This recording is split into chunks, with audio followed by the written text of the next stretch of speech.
So I made a poll on my Discord server asking my viewers what they would like to see next for the next versus matchup, and Ness versus Sans won, so hence why we're doing it right now.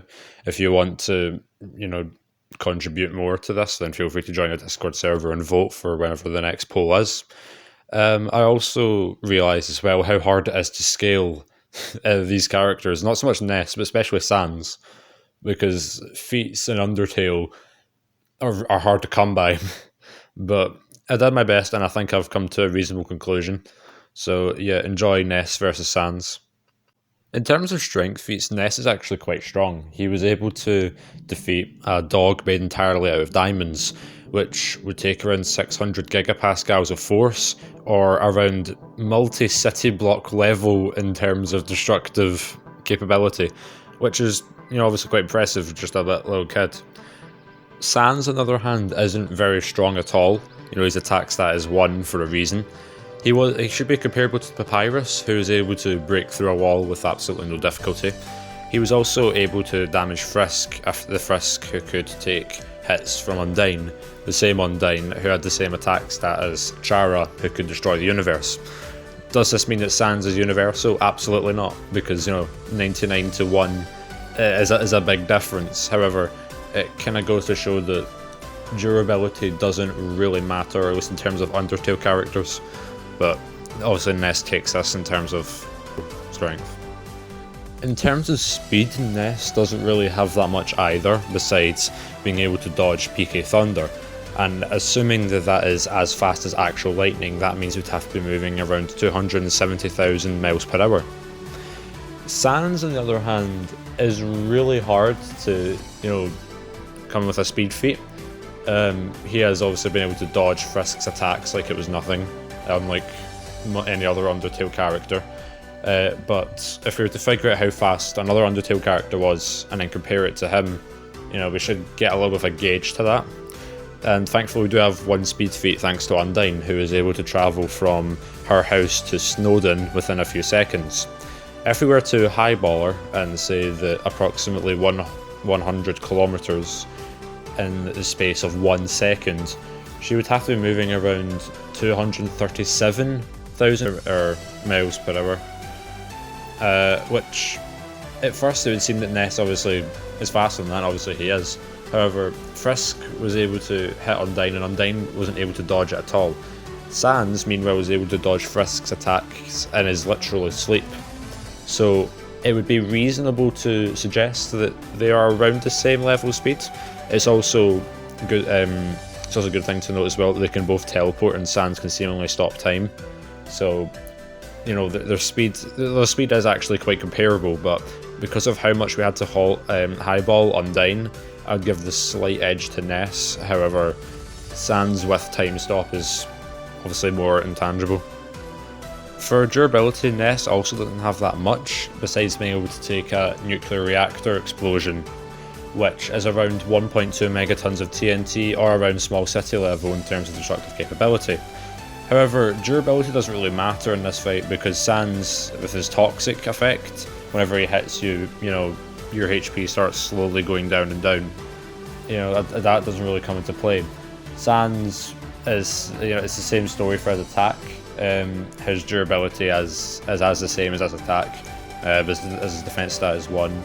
He was able to take a fatal stab wound and get up and still walk. Obviously he died afterwards, but it at least shows some level of durability. He is also able to resist extreme temperatures, as is shown wearing the same outfit when being in extreme snow and extreme heat, but Ness wins this one by a substantial margin. Now is the most interesting part of the video, I'd say. It's about abilities. Ness is quite versatile. He can create barriers, he can heal himself for both status and health loss.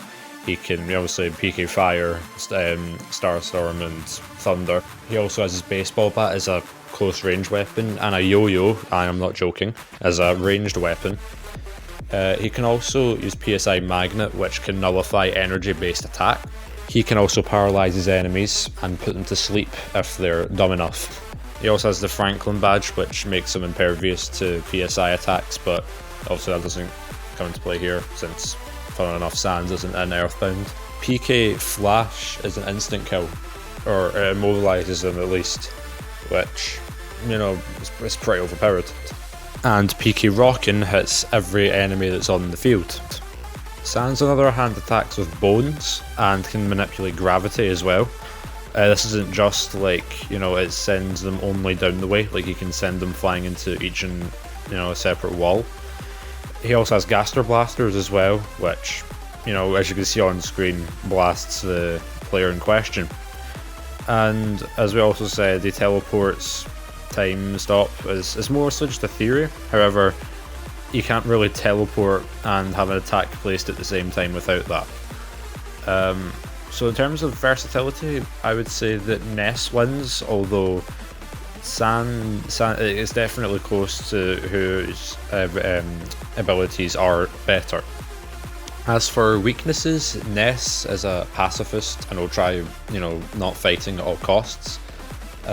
He also gets homesick from time to time, funnily enough, because he's a child, and he also, like, despite the fact that his PSI attacks, like, he has quite a lot of them, he can eventually run out without restocking, which, you know, if he can't do that, then he can't use all of his said abilities, which would leave him quite defenseless. Sans, on the other hand, for weaknesses, he's mostly just lazy. He also won't get involved unless it's absolutely necessary as well. And he is also incredibly weak. Like, if we didn't have the speed or the toxic attacks, then he would just be an early game fighter. Like, he wouldn't be able to hurt you at all. But because of his abilities, that's what makes him such a formidable fighter.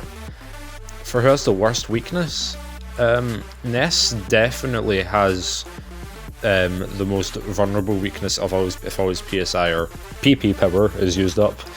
But Sans is probably more exploitable, since, you know, he will run out of stamina eventually.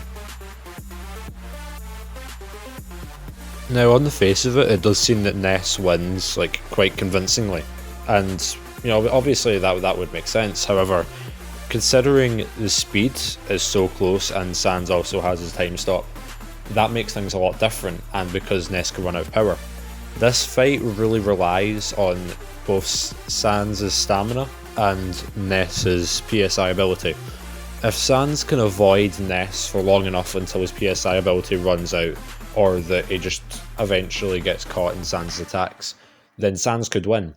However, Ness, like, his abilities are either the same as Sans or a direct counter to them. Like with the toxic ability, he could just use the